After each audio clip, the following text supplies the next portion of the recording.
Awesome, sir. How are you? I'm very good. How are you? I'm melting, but I'm great otherwise. You're in New York? Yeah. So Yeah, I'm in LA. I was in New York yesterday I saw and I'm you. in LA today, which is like it's a billion degrees out here, but it's nice and dry. This is such a cliche. Yeah, I'm in this sauna heat and you're in the steam bath heat, that's basically. true. It's just Yeah. listen, of the two of us, let me be the wet one. It's fine. I this is a pleasure. I always, one, you're amazingly funny. So it's just fun to do here, whatever you're doing, even when Oh, it's thanks, painful. man. Yeah, no, I listen. I think a very small amount of people could have done the stand-up special you did that could Oh my express what God. you expressed and still Thank make it you. funny. I mean, it's it's a testament to being who you are that you end on the filthiest fucking joke ever, but make it a heartbreak. Like, Thank which you. I feel like is the best way to sum something up. You know? Oh man, I really appreciate that. Thank you so much. Oh yeah. And Wow. then even just beyond that, I always feel like when you pick a project, there's a reason, and maybe it's money, and that's a great reason. The characters, especially big fan, young adult, like the things that Yeah. sort of feel like acting with a capital A are Hmm. these people who you feel for, but you also kind of want to just shake them and go, no, don't do that. And that's people. Yeah. Oh God, yeah. There's moments in this when I mean, even though I shot it, even though I'd read the script, well, I remember watching it at South by Southwest with an audience, and just moments of you just going, "Don't, oh, dude, Yeah. God." I mean, like I know what's coming, and I'm still. You want to slug the guy sometimes. Like, are you out of your fucking mind? What are you doing? But I think that is a really good way to connect to an audience, even though it's a bit harsh and extreme, but it does connect you.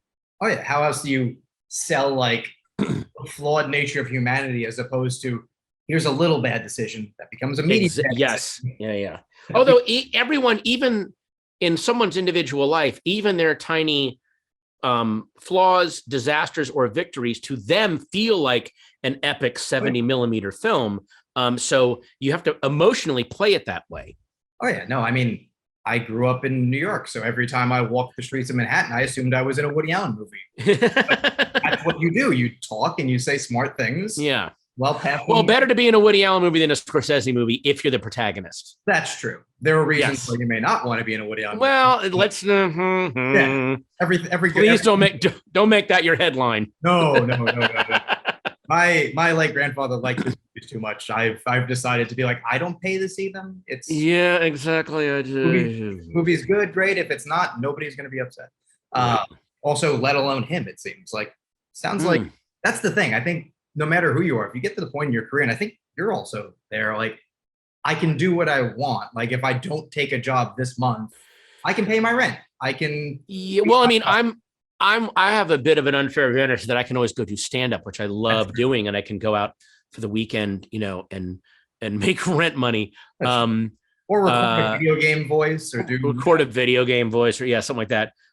So yeah, I'm very lucky in that I do get to kind of, for the time being, I get to pick what I really want to do, movie and TV wise, and I'm going to try to enjoy that for as long as it lasts. Oh yeah, if we see you on the corner, we know something went very wrong. Something went horribly wrong. Or you're Yes. filming a really interesting new movie. Yeah. Or if you see me on Dancing in the Stars, something has gone wrong. Yeah, no, we don't want that. So when you read this kind of script, I'm sure you're like, oh wow, I can't believe this is going to get made, but I want to be a part of it. How do you know it's for you? Like, is there a specific moment where it goes from this is a weird, fucked up little movie I like to yeah, I want to commit to a year of this being what I'm thinking about? I guess I'm really lucky in that I have the version of me in my head that's sitting at the New Beverly watching a new movie. And what kind of movie would I want to watch as a film buff? I watch a lot of movies. So film buff Patton is usually in my head when I'm reading a new script. And then I'm thinking in terms of, hey, is this something I'd want to see? And Yeah. especially this movie was such a no-brainer because not only was it something I wanted to see, it was something like, I want to see how they pulled this off. How are they going to do this? Yeah. That is always exciting for a creative. Is I just want to see how they pull this off. So that definitely sustained my energy through the shoot. You seem to be the master of the movie that if I describe the plot to someone who doesn't watch a lot of movies, they look like I've committed a very small crime. Yes, exactly. I mean, I have no problem making movies for people who see a lot of movies.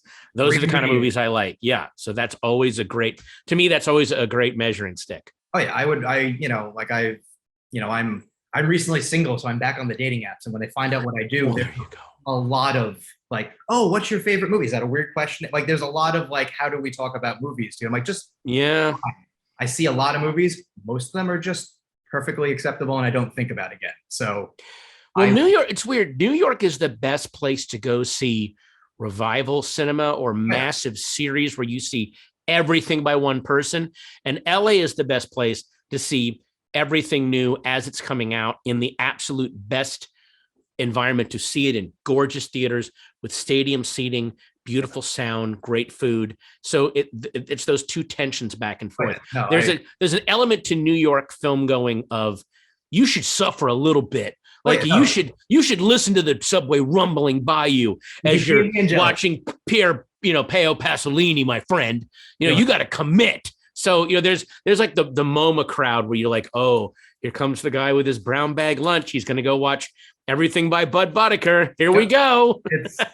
I'd be lying if I said I'm not okay that with not having to go to the Angelica all the time anymore. I can choose to, or I can be the one moderating the Q&A, and I can make a joke about like, yeah, no, I bet that train was intentional, which is yeah, exactly. The first time someone goes, almost all the time it's a movie that they don't realize doesn't have a train. Like I took someone to see Crazy Yeah. there, and they're like, yeah, it's like, of course there'd be a train in the back. I'm like, no, that's like the F train, man. Like that's no, that actually just a train just went by us. Yeah, that's just full. It's fine. But I mean, like I'm so glad that, whether it's a big or a small part, Sorry to Bother You, this, big fan. Like they're movies that, they only exist because somebody is crazy enough to make them, as opposed to willed it into existence. Yeah, that kind of, this is a very difficult vision, and we've got to find first, someone's got to love it for itself. Then that person, he or she, has got to go find the other people that love it. And that in itself is an act of filmmaking that approaches art, in my opinion. And luckily, you're often the person they're like, oh, he's crazy enough to do this. Or he's enough of a film buff that he has. I mean, I always remember it's the George Harrison and Life of Brian, where he put the money up because he's like, I just want to see this fucking thing. Exactly. I don't know if I just got to see this thing. So I love that. Wait, there's a beauty to it being, it's not just about the money. Like I'm sure money is great. And there's something about like, oh yeah, you're paying me to do this? Like I wouldn't do it for free, but I would do it for free. Wait, this check, oh, there's zeros here. Great. Like I can do more of these. I'm in this business for the money and the anecdotes. Those are my two motivations. I mean, they're two of the main currencies in life. Yeah. Money and anecdotes are the best ways to guide your life. Yeah, money gets you to the table and the anecdote keeps you there. It's a good way to put it. I mean, I've only got the latter, so it's conning people. Then I can say, I've always everyone, all my friends work in like business, and they all have like elevator pitches for why they're hireable. And oh wow! And I have an elevator pitch that I've never used because I never need. But I was in the police academy for 3 days, so yeah. Why? Wait a minute. Wait, how old were you? I was 25. It was 10 years ago. What made you sign up for the fucking police academy? I thought I was going to help people, and right on the side, Lord. Turns out I don't like people yelling at me. Right. Yeah, not good. But it led to the amazing, like, I could probably sell myself as probably the only person you could talk to today who's worn a bulletproof vest and interviewed Kermit the Frog. Though, I mean, I don't know. Maybe there's like Desert Storm Muppets that I don't know about. What's that great line from The Simpsons when Homer's trying to get Lisa to do gymnastics and she hates it? She goes, who wants to wear tights and get yelled at all days? And then Homer goes, hookers and Spider-Man. I mean, the answer is always Simpsons did it first. Yeah, exactly. That's the classic. Yeah. I was just showing my dad the have you ever seen a man throw a shoe before? Yes, once. There's college papers on what that joke means, and he's just shaking. Oh God, so good. I just interviewed Matt Selman, and I was like, you know. Oh my God, Matt was literally a writer's assistant on the first thing I ever did that I wrote for Comedy Central, this series called Small Doses. He was a writer's assistant. And even then, he was so sharp. He was like, "Oh yeah, that guy's going to end up like running a show or something." And his assistant on The Simpsons was Mike Mitchell, who does Doughboys. Like they. Oh my! Wait, I love Mike. Mike, I still get a Halloween card from him every year. He makes the coolest, most elaborate cards and illustrations. I used to work at DreamWorks with him, and he did go online and type in Pete and Ray. Shut up, little man. He did 3 short films of the little shut up, shut up, little man. Yeah. Those tapes, but he did them with puppets, like it's a Muppet Show thing, and it's fucking hilarious. We talk on Instagram sometimes. I have to yell at him that I don't have one. I interviewed him for his the big Amazon blockbuster he was in, and he wasn't in the press day. And I was like, "Could I just interview you?" And we I like the podcast. I'm an overweight man who likes fast food. Like, of course I would. Yeah. Oh, I love Mike. Love him. But it is funny how just talented people end up working with talented people, and then untalented people interview them. Well, would you listen to me? This drives me crazy. And this hasn't happened a lot today. It happened once. I'm doing a whole string of interviews. Oh, yeah. People forget there is an art to interviewing people. That in itself is its own art form. If you read Roger Ebert's collection, you must remember this. That is a beautiful example of how to do interviews that rise to the level of art. And there have been a couple of times today and yesterday where you see those people that you're like, you think that you have somehow failed because you're an interviewer. And they literally, yesterday I was interviewed, and this, I'm not kidding, someone was like, you could hear her going down my IMDb going, okay, Mickey's Roadster Racers, what's this? Like it's a thing. Like, it's a thing I did a voice. Okay. And like, just know, like, you don't have to do this for a living. And there's other people that interview you and you realize, oh, this is actually turning into this cool, like they've either done the 10 minutes of research you need to do. That's all you need to do. Yeah. And then actually ask questions about the thing rather than you did an episode of Seinfeld. What was that like?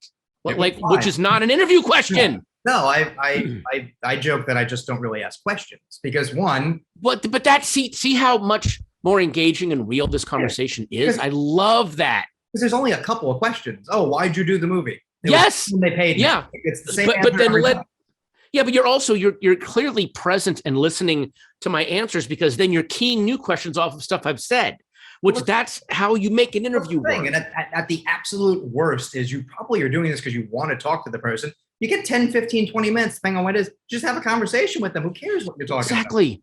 Yeah, if you get the collected Paris Review interviews, those are also amazing in terms of, wow, I'm just overhearing people talking to each other. This is fucking great. No, there's nothing better than just doing that because I'm convinced that's what people would rather watch when they watch this on YouTube. Like, yes. Oh, wow. Yeah, exactly. So I had one interview today and one yesterday where it was the classic. Yeah. What was it like doing this movie? How is doing a movie different from doing stand-up? Well, like they're first class. An AI could do the interview. Yeah. I mean, listen, there's a movie there. I know you have more of these to do, and I hope the next one is not like that. But I just want to wrap by saying, I hope the rest of them are like this one. I'm having a fucking conversation. I love this. I'll take it. And I hope that, more of these types of movies get made because I think there's only a select few people who can do it. I think you're one of the people who is at their best in this. Like, I want to watch a fucked up movie where a dad kind of has to have sex with his son, but I want to see you do it and, take that as it means. I will take that as a compliment. But therapy will be interesting this week, I'm sure. Thanks, man. Oh, it's a pleasure. Thank you so much. Congrats again. You got it. Talk to you soon. Yes, sir. Be well. Bye.